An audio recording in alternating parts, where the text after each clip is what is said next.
നമസ്തേ, HTSന്റെ മറ്റൊരു വീഡിയോയിലേക്ക് എല്ലാവർക്കും സ്വാഗതം.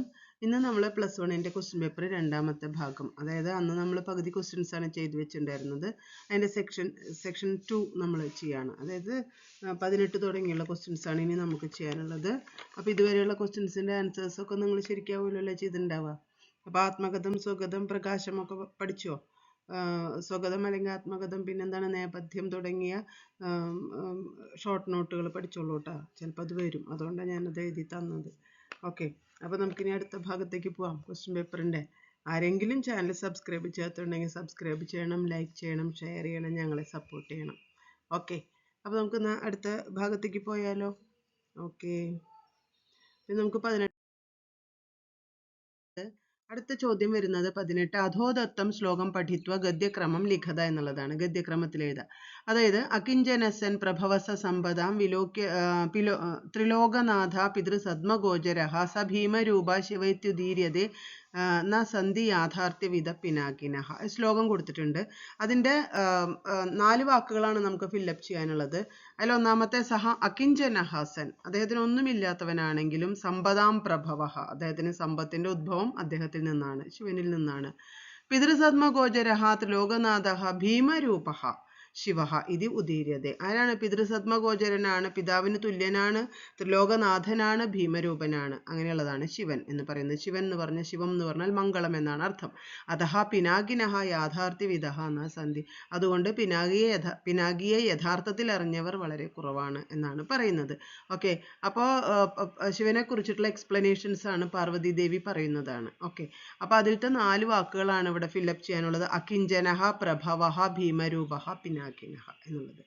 ഈ 4 വാക്കുകൾ ഫില്ലപ്പ് ചെയ്തിട്ട് ഈ ശ്ലോകം പ്രോസ് ഓർഡർ എഴുതാനാണ് പറഞ്ഞിരിക്കുന്നത്. പിന്നത്തെ 19ാമത്തെ ചോദ്യം അധോലിഖിതാനി വാക്യാനി കഹ കം പ്രതി അവതതിഥി ലിഖത. ആര് ആരോട് പറഞ്ഞു എന്നുള്ളതാണ് അടുത്തതിൽ ചെയ്യാനുള്ളത്. അതായത് യത്രാസൗ അർജുനഃ തത്രൈവ ചോദ്യതാം മമ രഥഃ. എവിടെയാണോ അർജുനൻ ഉള്ളത് അവിടേക്കാണ് എൻ്റെ രഥം പോകാൻ ഞാൻ ആഗ്രഹിക്കുന്നത് എന്നാണ് പറയുന്നത്. ആരാണ് പറയുന്നത്? കർണനാണ് പറയുന്നത്, ശല്യനോടാണ് പറയുന്നത്. രഥത്തിലിരിക്കുന്ന ശല്യനോടാണ് പറയുന്നത്, ശല്യരാജനോടാണ് പറയുന്നത്, കർണനാണ് പറയുന്നത്. കർണം ശല്യരാജം പ്രതി, കർണഃ ശല്യരാജം പ്രതി. അതാണ്. ഗോസഹസ്രമിതി മുഹൂർത്തകം ക്ഷീരം പിബാമി. ആയിരക്കണക്കിന് പശുക്കളെ തരാമെന്നോ? ആയിക്കോട്ടെ, എന്നാൽ ഞാൻ അവയുടെ പാലൊക്കെ കുടിച്ചോളാം എന്നാണ് പറയുന്നത്. ആരാ പറയുന്നത്? ഇത് കർണന്റെ അടുത്ത് കവചകുണ്ടലങ്ങളും വാങ്ങാൻ വന്ന ശക്രനോട് കർണൻ പറയാണ് ആയിരക്കണക്കിന് പശുക്കളെ തരാമെന്ന്. അപ്പൊ ഇന്ദ്രൻ മറുപടി പറയുന്നതാണ്. അപ്പൊ ശക്രഃ കർണം പ്രതി എന്നാണ് അതിന്റെ ഉത്തരം. ശക്രൻ കർണനോട് പറയുന്നത്. അപ്പൊ രണ്ടും ഒരേ പാഠത്തിലാണ് കേട്ടോ ഈ 2 ചോദ്യങ്ങളും. ഒന്ന് കർണൻ ശല്യം പ്രതി, 2 ശക്രഃ കർണം പ്രതി. അതാണ് അതിന്റെ ഉത്തരം കേട്ടോ, അതവിടെ എഴുതിയിട്ടില്ല. ഓക്കെ, ഇനി അടുത്തത് ദത്തഖണ്ഡികാദഃ ചത്വരി സൂക്താനി ലിഖത ഉദ്ധൃത്യ ലിഖത. 4 സൂക്തങ്ങൾ. സൂക്തങ്ങൾ ഞാൻ എപ്പോഴും പറഞ്ഞിട്ടുണ്ട്, പ്രധാനപ്പെട്ട കാര്യങ്ങൾ ഇൻവെർട്ടഡ് കോമാസിൽ കൊടുത്തിട്ടുണ്ടാവും, പാസേജിന്റെ ഉള്ളിൽ ഇൻവെർട്ടഡ് കോമാസിൽ. ആ കൊടുത്തത് അങ്ങനെ എടുത്ത് എഴുതിയാൽ മതി. അത് തന്നെയാണ് സൂക്തങ്ങൾ അല്ലെങ്കിൽ ചൊല്ലുകൾ എന്ന് പറയുന്നത് കേട്ടോ. ഇവിടെ 4 എണ്ണം ഞാൻ അടിവരെ ഇട്ട് വെച്ചിട്ടുണ്ട്. മഹാജനോ യേന ഗതസബന്ധ. മഹാജനങ്ങൾ, മഹാന്മാർ പ്രവേശിക്കുന്നത്, പോകുന്നത് ഏതാണോ അത് തന്നെയാണ് വഴി എന്ന് പറയുന്നത് ഒന്നാമത്തെ. ഉത്സവേ വ്യസനേ പ്രാപ്തേ ദുർഭിക്ഷേ ശത്രുസങ്കടേ രാജദ്വാരേ ശ്മശാനേ ച യസ്തിഷ്ഠതി സഹബാന്ധവഃ. ബന്ധുക്കൾ, യഥാർത്ഥ ബന്ധു അല്ലെങ്കിൽ സുഹൃത്ത് ആരായിരിക്കും? രാജദ്വാരത്തിലും ശ്മശാനത്തിലും ദുഃഖത്തിലും സങ്കടത്തിലും എപ്പോഴും കൂടെ നിൽക്കുന്നവനാണ് യഥാർത്ഥ സുഹൃത്ത്. അല്ലാണ്ട് സന്തോഷം ഉണ്ടാകുമ്പോൾ കൂടെ നിൽക്കുക, സങ്കടം വരുമ്പോൾ ഓടിപ്പോവുക, അങ്ങനെയുള്ള ആളല്ല യഥാർത്ഥ സുഹൃത്ത് എന്ന് പറയുന്ന ഒരു സൂക്തം. അടുത്തത് ധർമ്മസ്യ ത്വരിതാഗതി. ധർമ്മത്തിന്റെ ഗതി വളരെ ശീഘ്രമാണ് എന്ന് പറയുന്നത്. ഇതേ ചോദ്യം 1 വേർഡ് ആൻസറിൽ ചോദിച്ചിട്ടുണ്ട്. അത് വായിച്ചു നോക്കുമ്പോൾ നിങ്ങൾക്ക് മനസ്സിലാവും അല്ലേ. ത്വരിത എന്നുള്ള ഉത്തരം നമുക്ക് എടുത്ത് എഴുതാൻ എളുപ്പമാണ്. അപ്പോൾ ത്വരിതാഗതി, ധർമ്മത്തിന്റെ ഗതി വളരെ ശീഘ്രമാണ്. അതോയമേവ ധർമ്മഃ, അപ്പോൾ ഇത് തന്നെയാണ് ധർമ്മം എന്ന് പറയുന്ന അടുത്തൊരു സൂക്തം. ഈ 4 സൂക്തങ്ങളാണ് ഞാൻ നമ്പർ ഇട്ടിട്ട് ഇവിടെ മാർക്ക് ചെയ്ത് വെച്ചിട്ടുണ്ട്, ഈ 4 സൂക്തങ്ങൾ. അടുത്തത് 1 തുടങ്ങി 25 ചോദ്യങ്ങളിൽ 4 എണ്ണത്തിന് ഉത്തരം എഴുതുക. ഓരോന്നിനും 5 സ്കോർ വീതമാണ്. ഇവിടെ മാഹേശ്വര സൂത്രാണി ക്രമീകൃത്യ ലിഖത.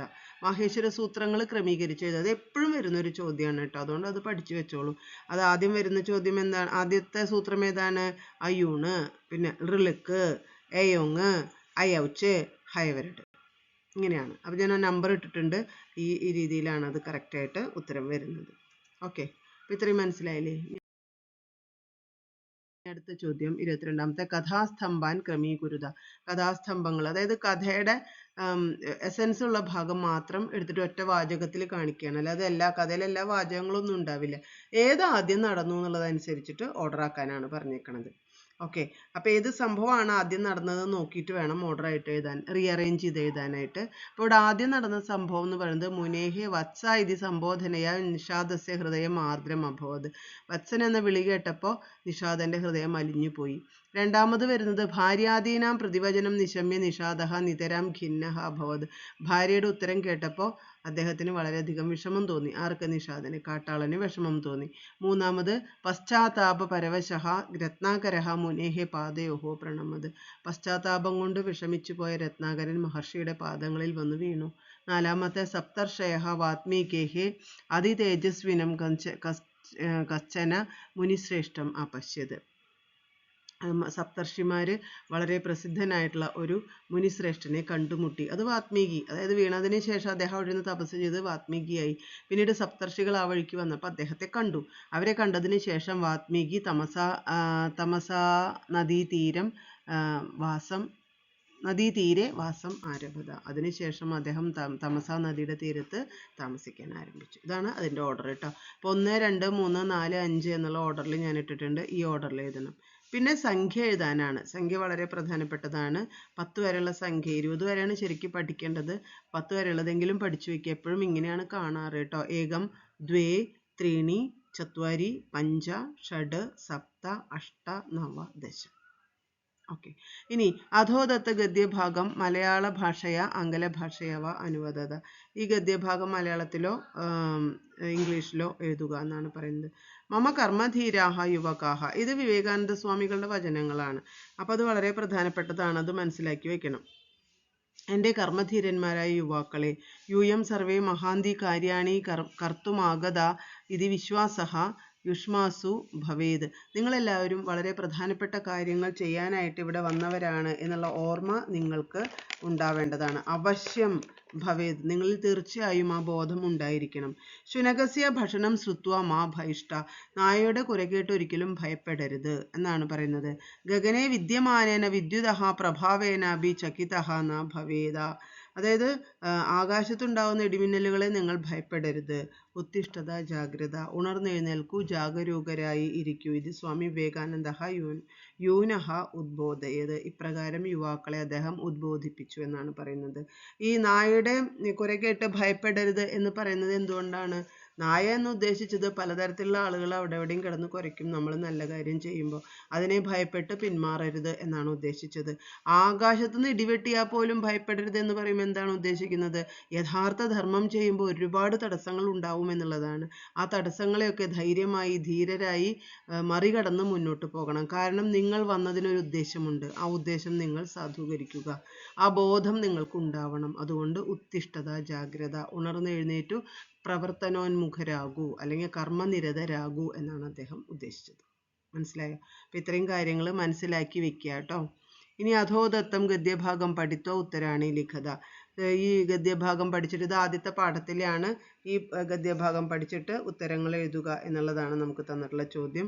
എന്താണ്? രത്നാകരോ നാമ നിഷാദോഹം പഥികാനം ധനാനി അവശ്യമേവ പ്രാണാൻ ച അപഹൃത്യ കുടുംബം പോഷയാമി സഹ പ്രത്യവദത് ഏവം വാ പതിധർമ്മഃ ഏവ കുടുംബപാലനം കിന്തു പഥികാനാം ധനാപഹരണം പാപായ അസ്യ പാപസ്യ തവ കളത്രപുത്രാദേഹ ഫലഭാജഃ കിം മുനിരപൃച്ഛത് തദഹം ന ജാനേ വിഷാദേന ഉക്തേ ഏവം ചേത് താൻ പൃഷ്ട്വാ ആഗച്ഛതു താവത് കാലം അത്രൈവ തിഷ്ഠാമഹ ഇതി മുനിരവദത്.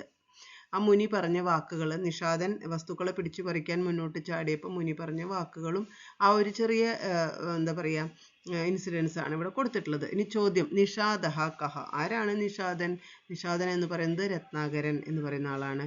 പതിധർമ്മഹ കഹ. എന്താണ് പതിധർമ്മം? കുടുംബപാലനം. എന്താണ് പതിധർമ്മം? കുടുംബത്തെ സംരക്ഷിക്കുക എന്നുള്ളതാണ് കുടുംബപാലനം. പഥികാനാം ധനാപഹരണം കിംന പാപായ. പഥികന്മാരുടെ ധനം അപഹരിക്കുന്നത് പാപമല്ലേ? ആരാണ് ഈ വാക്കുകൾ ചോദിക്കുന്നത്? മുനേഹേ വചനമിതം, മുനിയുടെ വാക്കുകളാണ്.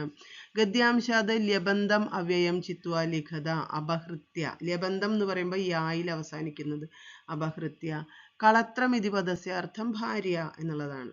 ഓക്കെ, അടുത്തത് അർത്ഥത്തിനോട് കൂടി പദ്യം യോജിപ്പിക്കുക എന്നുള്ളതാണ്. സാഹിത്യ സംഗീതാദിഷു അതത്പരോ ജനഃ ശൃംഖലാങ്കുലരഹിത ചതുഷ്പാദ് ഭവതി. അത് ഇവിടെ ഒന്ന് ഇട്ടിട്ടുണ്ട്. സാഹിത്യ സംഗീത കലാവിഹീന സാക്ഷാത് പശു പുച്ഛവിഷാണഹീന എന്ന് പറയുന്ന ശ്ലോകമാണ്.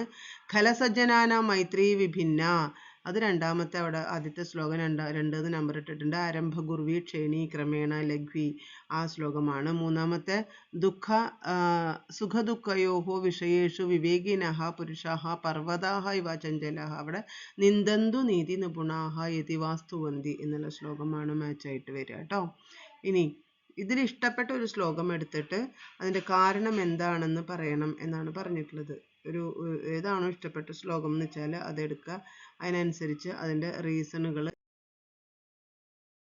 പിന്നെ വരുന്നത് 3 ശ്ലോകങ്ങളാണ്. അതിൽ ഇഷ്ടപ്പെട്ട ശ്ലോകം ഏതാണ്, അതിൻ്റെ കാരണസഹിതം എഴുതുക എന്ന് പറയുന്ന ഒരു സെക്ഷനാണ്. അപ്പോൾ ഇതിൽ യമസ്തു നതിർമമാന്തിമ ജനയിത്രി, ഇത് ഞാൻ ക്ലാസ് എടുക്കുമ്പോൾ ഇതിൻ്റെ എക്സ്പ്ലനേഷൻ കൊടുത്തിട്ടുണ്ട്. നമുക്ക് വേണമെങ്കിൽ ഇനി ഒന്നുകൂടി പറഞ്ഞാൽ മതി, ഞാൻ ഒന്നുകൂടി എഴുതിത്തരാം. കുറച്ച് വായിച്ച് എഴുതേണ്ടതാണ് അത് കേട്ടോ. ഞാനത് എഴുതിയിട്ടില്ല, ഓൾറെഡി കൊടുത്തിട്ടുള്ള കാരണം 2-3 ക്വസ്റ്റ്യൻ പേപ്പർ അനാലിസിസ് ചെയ്തതിലൊക്കെ ഈ ചോദ്യങ്ങൾ വന്നിട്ടുള്ളതാണ്. പിന്നെ അടുത്തത് യഥോചിതം യോജയത, കുമാരസംഭവം എഴുതിയത് കാളിദാസൻ. പിന്നെ ശതകത്രയം എഴുതിയത് ആരാണ്? ഭർതൃഹരിയാണ്. പിന്നെ സീതാവിചാരലഹരി ഗോപാലപിള്ള, അഷ്ടാംഗഹൃദയം വാഗ്ഭടാചാര്യ, കർണഭാരം ഭാസൻ, അഷ്ടാധ്യായി പാണിനി. അതാണ് മാച്ച്. എവിടെ നമ്പർ ഇട്ട് മാർക്ക് ചെയ്തിട്ടുണ്ട് കേട്ടോ. പിന്നെ അടുത്തത് സീതയുടെ വിചാരധാര സ്വവാക്യ ഉപന്യസത. സീതയുടെ വിചാരധാര എന്തൊക്കെയാണ് സീത ആലോചിച്ചുകൊണ്ടിരുന്നത് ആ ഒരു അവസ്ഥയിൽ എന്നുള്ള കാര്യങ്ങളെ കുറിച്ചിട്ട് എഴുതുക എന്നുള്ളതാണ്. അതിൻ്റെ ആമുഖം എഴുതണം. അന്തിമാ നദിഹി ചന്ദ്രഃ സൂര്യഃ നക്ഷത്രഃ, ഇതിനെക്കുറിച്ചിട്ട് 2 വാചകങ്ങൾ വീതം എഴുതിയാലും മതി, എളുപ്പമാണ്. ഇതും ഞാൻ കഴിഞ്ഞ ക്ലാസ്സുകളിൽ എക്സ്പ്ലെയിൻ ചെയ്തിട്ടുണ്ട് കേട്ടോ. പിന്നെ അടുത്തത് വരുന്നത് സന്ധ്യ ഭൂമിദേവി നിജമഞ്ജഭുവം ഉപയാന്തി ഉപസംഹാരം, അങ്ങനെയാണ് എഴുതേണ്ടത്. അതിൻ്റെ ഓർഡർ അവർ തന്നിട്ടുണ്ട്. ഇനി അടുത്തത് സമയവാചക ശബ്ദാനി ഉപയോഗിച്ച് ദിനചര്യ ലിഖത. സമയവാചകം എഴുതുക. അതായത് രമേശഃ പ്രഭാതേ സാർദ്ധ ചതുർവാദനം 4:30, പഞ്ചവാദനം 5 മണി, പിന്നെ സപാദ പഞ്ചവാദനം 5:15, അഷ്ടവാദനം 8 മണി, സാർദ്ധ ചതുർവാദനം 4:30, ഷഡ്വാദനം 6 മണി, പിന്നെ പാദോന അഷ്ടവാദനം, അതാണ് 7:45, പാദോന അഷ്ടവാദനം, ദെൻ ദശവാദനം. അപ്പോൾ സപാദം സാർദ്ധം പാദോനം ഇത്ര ആലോചിച്ച് വെച്ചാൽ മതി, ഓർത്ത് വെച്ചാൽ മതി. സപാദം കാൽഭാഗം, സാർദ്ധം അരഭാഗം, പാദോനം മുക്കാല്, അത്രയേ ഉള്ളൂ. അപ്പോൾ പാദോനം എന്ന് പറയുമ്പോൾ 7:45 എന്ന് പറയുമ്പോൾ പാദോന അഷ്ടവാദനം എന്ന് പറയണം എന്ന് മാത്രം. അതായത് 8 കാൽ മണിക്കൂർ കുറവ് എന്നുള്ള അർത്ഥത്തിൽ. ഓക്കെ, അത് മാത്രം ഒന്ന് ഓർമ്മിച്ച് വെച്ചാൽ മതി. അപ്പോൾ ഇത് ഉറപ്പായിട്ടും ഇതേ മോഡലിൽ തന്നെയായിരിക്കും അടുത്ത എക്സാമും വരിക. അപ്പോൾ ഇതിനനുസരിച്ച് പ്രിപ്പയർ ചെയ്യുക കേട്ടോ. അപ്പോൾ സംശയങ്ങളുണ്ടെങ്കിൽ ഈ പാഠങ്ങൾ എക്സ്പ്ലെയിൻ ചെയ്തിട്ടുള്ളത്, ക്വസ്റ്റ്യൻ പേപ്പറുകൾ അനാലിസിസ് നടത്തിയിട്ടുള്ളത് വീഡിയോസ് ഞാൻ ഇഷ്ടം പോലെ ഇട്ടിട്ടുണ്ട്. അതൊക്കെ ഒന്ന് റെഫർ ചെയ്തുകൊണ്ടിരിക്കുക വീണ്ടും വീണ്ടും. എന്തെങ്കിലും സംശയം ഉണ്ടെങ്കിൽ ചോദിക്കുക. ഓക്കെ, അപ്പോൾ എല്ലാവർക്കും പരീക്ഷയ്ക്ക് എളുപ്പമാവട്ടെ എന്ന് ഞാൻ പ്രാർത്ഥിക്കുന്നു. ഇതേ പാറ്റേണിൽ പഠിച്ചു പോവുക. വേറെ എന്തെങ്കിലും അറിയാത്തതുണ്ടെങ്കിൽ കമൻറ്റ് ചെയ്യാം. ഓക്കെ, അപ്പോൾ ഞാൻ മറുപടി അയക്കാം. എക്സാം ടൈമിൽ ലൈവ് പോകണമെങ്കിൽ ലൈവ് വരാം. നിങ്ങൾക്ക് പഠിച്ചിട്ട് വീണ്ടും സംശയങ്ങൾ വരികയാണെങ്കിൽ കമൻറ്റ് ചെയ്താൽ മതി. ആരെങ്കിലും ചാനൽ സബ്സ്ക്രൈബ് ചെയ്യാത്തുണ്ടെങ്കിൽ സബ്സ്ക്രൈബ് ചെയ്യണം, ലൈക്ക് ചെയ്യണം, ഷെയർ ചെയ്യണം, ഞങ്ങളെ സപ്പോർട്ട് ചെയ്യണം. ഓക്കെ, നമസ്തേ.